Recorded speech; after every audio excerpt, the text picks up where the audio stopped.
Welcome to the funnel. My name is John Shane. I'm president of Alignment Group. This is episode number 233 of the funnel. 5 tips to become a successful sales manager.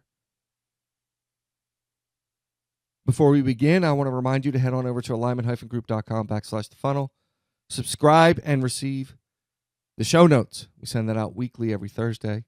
In addition to that, we also include our blog posts. So you'll get the show notes from the 2 podcasts from the previous week, as well as the posted blogs. And generally, our posted blogs are a companion piece to something we've done several weeks ago. So it just kind of reinforces some of the things we talk about on the podcast. Today's agenda: spend time with your team, create opportunity for advancement, avoid favoritism, praise in public, scold in private, set realistic, obtainable, clearly defined goals. And then I'm going to summarize with the big picture.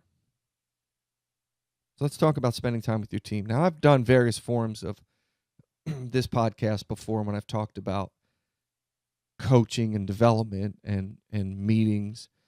So there's a lot of that in here, but I want to get a little bit more specific in terms of how you spend time and how your sales reps perceive you in your day-to-day operations. So I'm very aware of this, very familiar with it.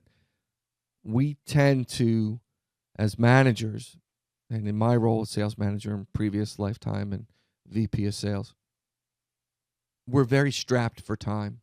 We're very busy people.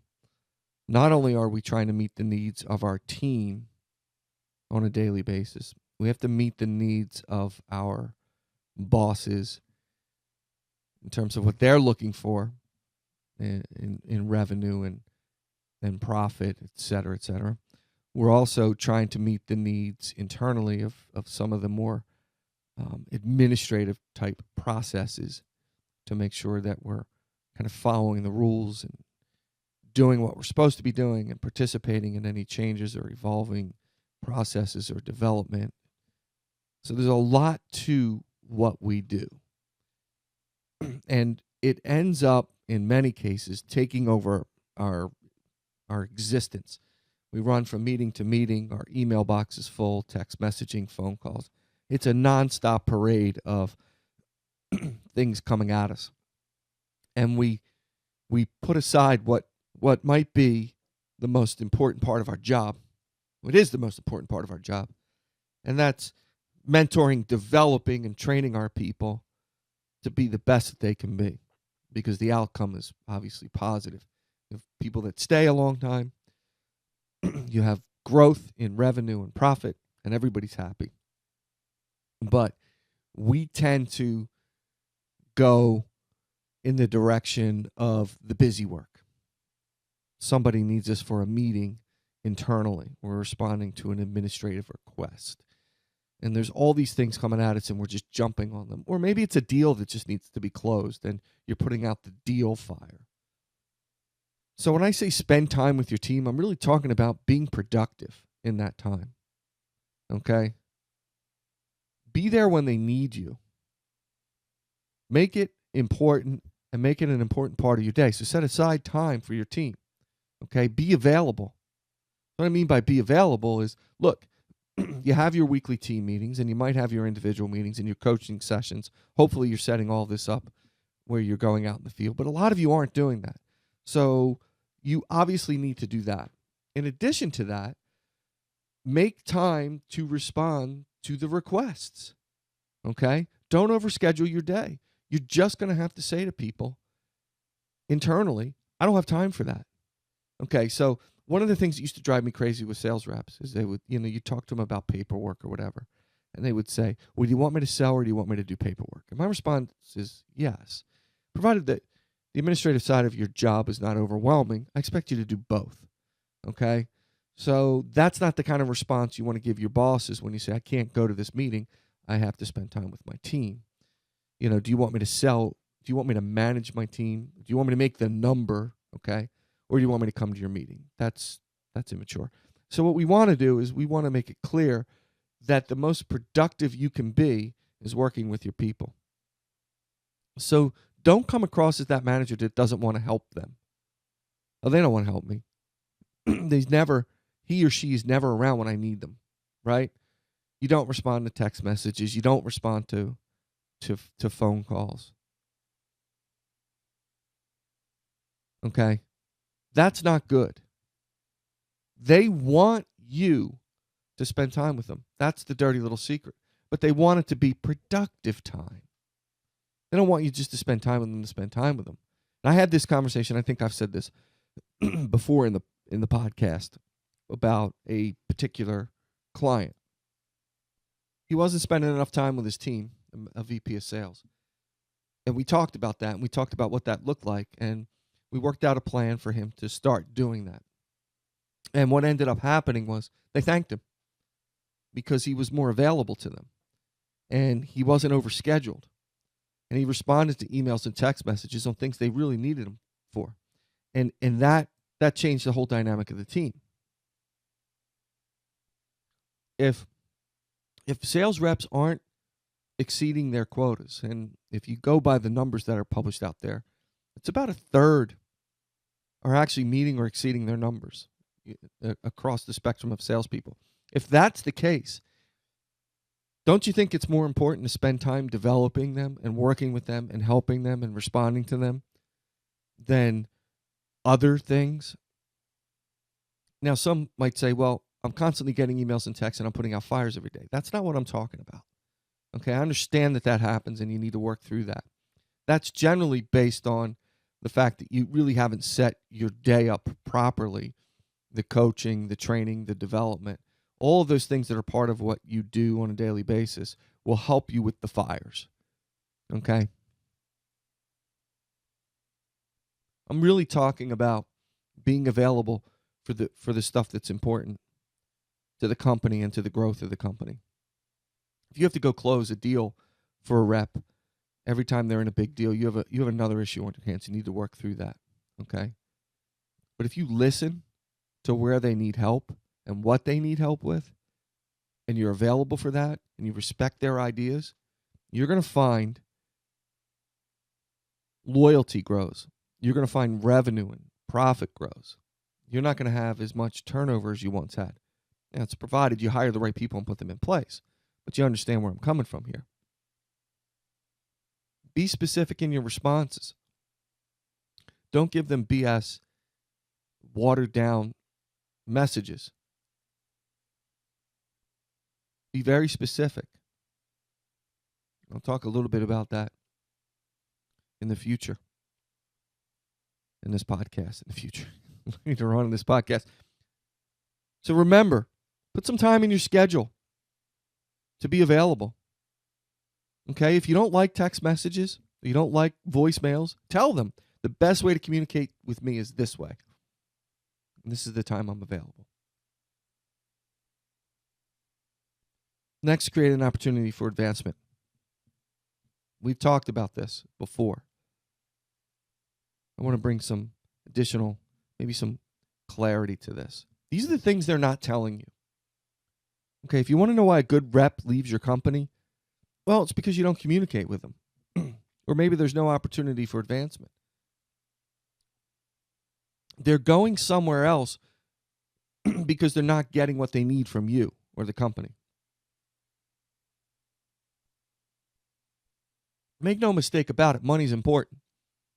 They want to get paid. So if you have salaried reps, more than likely they want commissions or bonuses. They want monetary rewards, of course. We've talked about that before. But they want to be treated fairly and equally. They want you to put confidence in their abilities. They want promotions. Never, ever, ever forget, and I was told this a long time ago in a training class with a sales management training class with a consultant probably 20 years ago. Good people have choices. And I've said it before here. It's one of the best things that's ever been said to me. Good people have choices. Don't forget it.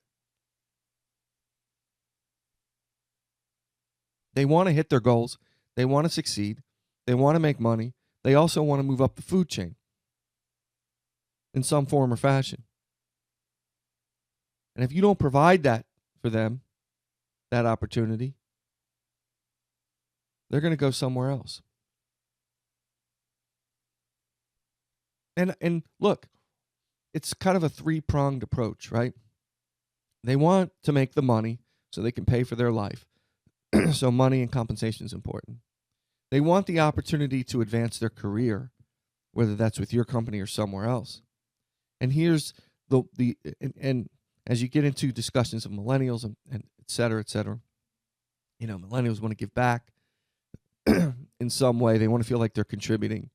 That's the third prong, right? And I would wrap into that. They want time to do the things they enjoy doing in their life. They don't want to work 80-hour weeks. They want a few days. They don't want to earn a week vacation after 5 years. They want time off to do the things that are important to them, whatever they are, whether that's volunteering or taking vacation time with their family, spending time with their kids, spending time with their friends, whatever that means to them. They want that. So when you think about the opportunity for advancement, think about it in those three buckets. Does the compensation meet the needs of the team? Right? If I have a salary team, am I really paying them? Should I add bonuses? I don't really believe in salaried sales. I think there should be bonus and commission, but some of you do that. Okay? And is my commission structure set up in a way that they have an opportunity to grow the revenue and make money, and I don't put a cap on that?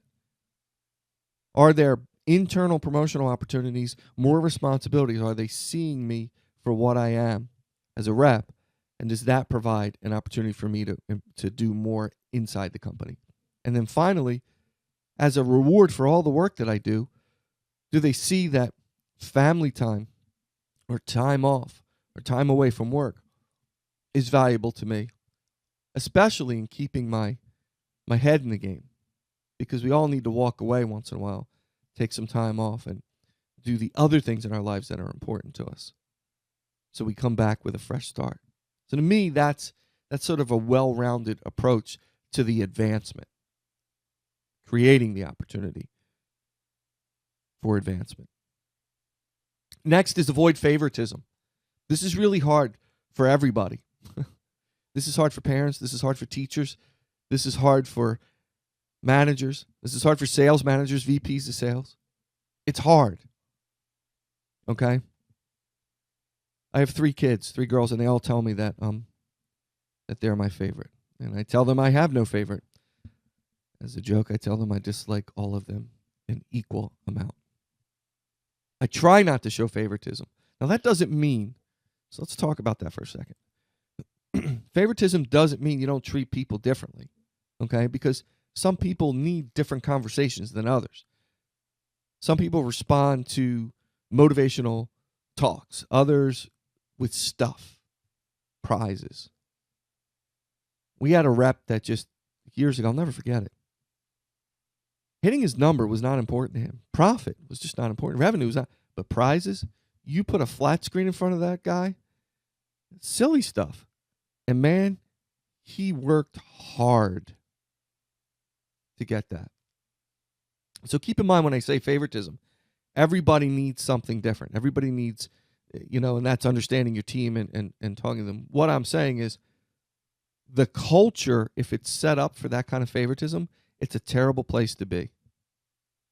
People get credit for things that you did, or they get praised for stuff that you did. Maybe you did a group thing, and your manager, he or she is praising one person over another. You're creating a culture of favoritism when you do that. It's why people leave. Playing favorites is huge in sales. They don't like their culture when that happens. So if you have 5, 10 reps on your team and you play favorites, you're not playing favorites with 9 out of 10. More than likely, you're playing favorites with 1 or 2. Okay? That leaves you vulnerable with 8 more. And you might say, well, they're my best reps. Okay. Let's put them aside for a second and ask yourself this. How many of that remaining 8 kind of come in the middle of the cat. Let's just say, for argument's sake, 5. You probably can get those 5 to perform at a high level. Now you have 7 people. I'm sorry, my voice is cracking. I'm still fighting this pollen stuff. So now you have 7 people that can perform at a high level, and then there's maybe some you need to really kind of do something about because they're not performing, and that's a podcast for another day.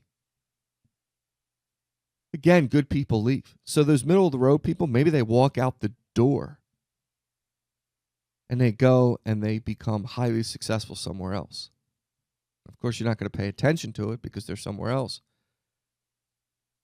But you're never going to grow the way you want to grow if you work in that environment.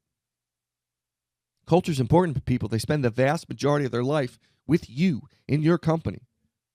So if you want to retain the best talent, you got to stop playing favorites. And if people want to live in that world that you have working for you, they need to be a favorite, then they need to go do something else. Because they're not the kind of people you want around.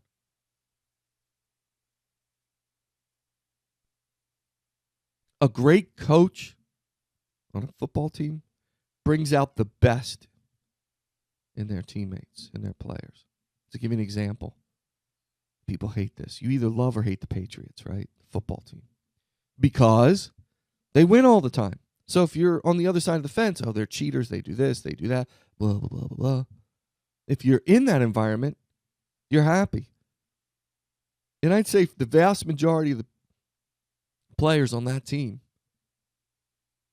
understand the rules of the game. You show up, you do your job, and you go home. Now, some might say, well, Tom Brady's a superstar, blah, blah, blah, blah, blah. Well, he does a lot of work with the coach to build out the game plan, so it stands to reason they're going to work together. But when you listen to that guy talk, he never talks about being the greatest player that's ever played the game. He talks about how important it is for the team and the success of the team. And I believe he believes it's not rhetoric. There's no real standouts on that team. They bring in players you never heard of, and they extract the best out of them. That's a great culture. That's a great sales organization that brings the best out of everybody. If they're saying you're not treating them fairly, everybody fairly or equally, you got a problem. You need to stay neutral on that. It doesn't mean responsibilities differ based on experience and ability. It just means obvious favorites don't show. So avoid favoritism. Set realistic, obtainable, clearly defined goals.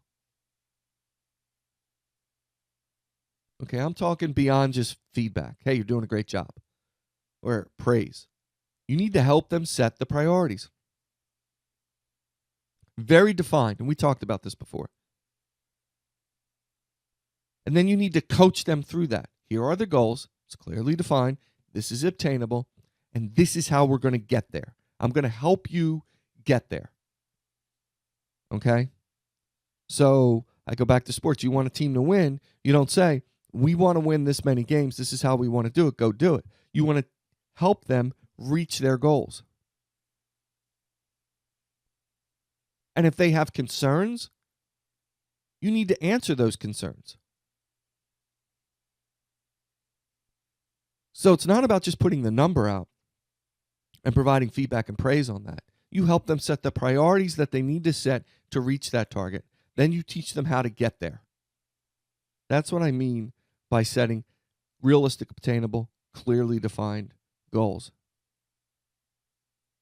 If you help them do this and teach them how to do it, they're going to be much more successful than they are now. Sometimes you have to have the difficult conversations. You have to say, this is not the way you should be doing this, or this is how we're going to have to change some things. They want to get better. The good ones want to make money. They want to get better. They want to improve. So if you're passive aggressive, you don't really tell them what you want for them and they have to guess, you're creating problems for yourself. Next, praise in public, scold in private. I don't have to spend a lot of time on this, but I'm saying this because there are a lot of managers that yell at their reps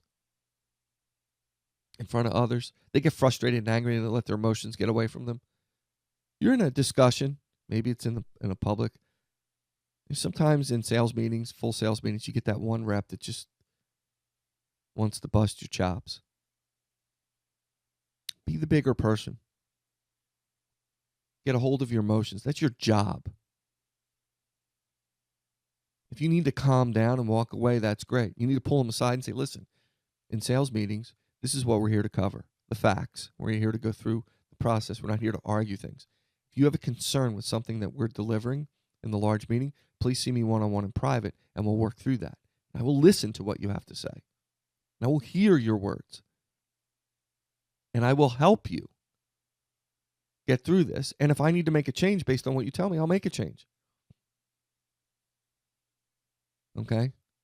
Whatever it is you have to do to get a hold of that, whether that's take a walk, pick up the phone, listen to music, go sit in your car, it doesn't really matter.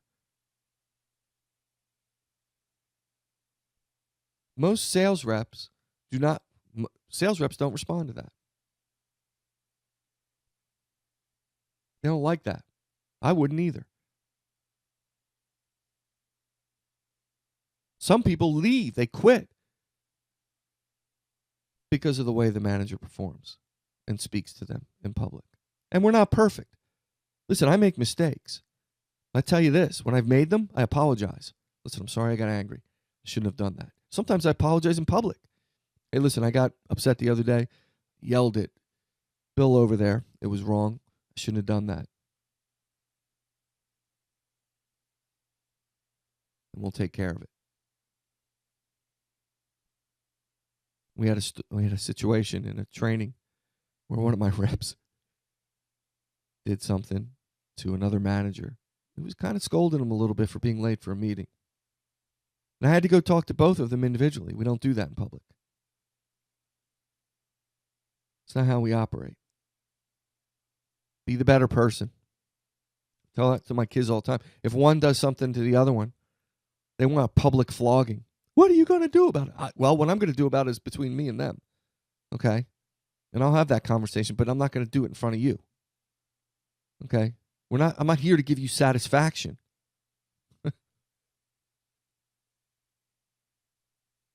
Big picture. Okay, this is just kind of a summary of what we've talked about today.